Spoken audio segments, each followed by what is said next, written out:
ಮಹಿಷಾಸುರ ಸಂಹಾರ ನೋಡ್ಕೊಂಡು ಬಂದೆ. ತುಂಬ ರಿಯಲಿಸ್ಟಿಕ್ ಆಗಿತ್ತು. ದೇವಿ ಮಹಿಷಾಸುರ ಮರ್ದಿನಿದಂತಲೂ ಅಲಂಕಾರ ಭಾಳ ಚೆನ್ನಾಗಿತ್ತು. ತುಂಬ ತುಂಬ ಗ್ರೇಟ್ ಎಫರ್ಟ್ ಅಂತ ಅನ್ನಿಸ್ತಾ ಇದೆ. ತುಂಬ ವೈಬ್ರೇಷನು, ಎಲ್ಲ ಪಾತ್ರಗಳು ಭಾಳ ಚೆನ್ನಾಗಿತ್ತು. ಸ್ಪೆಷಲಿ ಅದು ಭಾಗವತರು ಹಾಡ್ತಾ ಇರೋರು ತುಂಬ ಶುದ್ಧವಾಗಿ ಹಾಡ್ತಾ ಇದ್ದಾರೆ, ತುಂಬ ಚೆನ್ನಾಗಿ ಹಾಡ್ತಾ ಇದ್ದಾರೆ.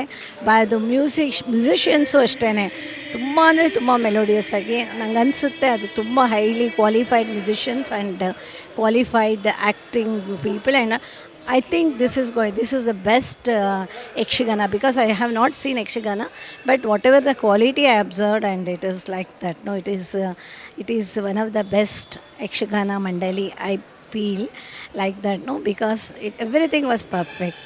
And congratulations to Mr. Ganesh Naik and the team.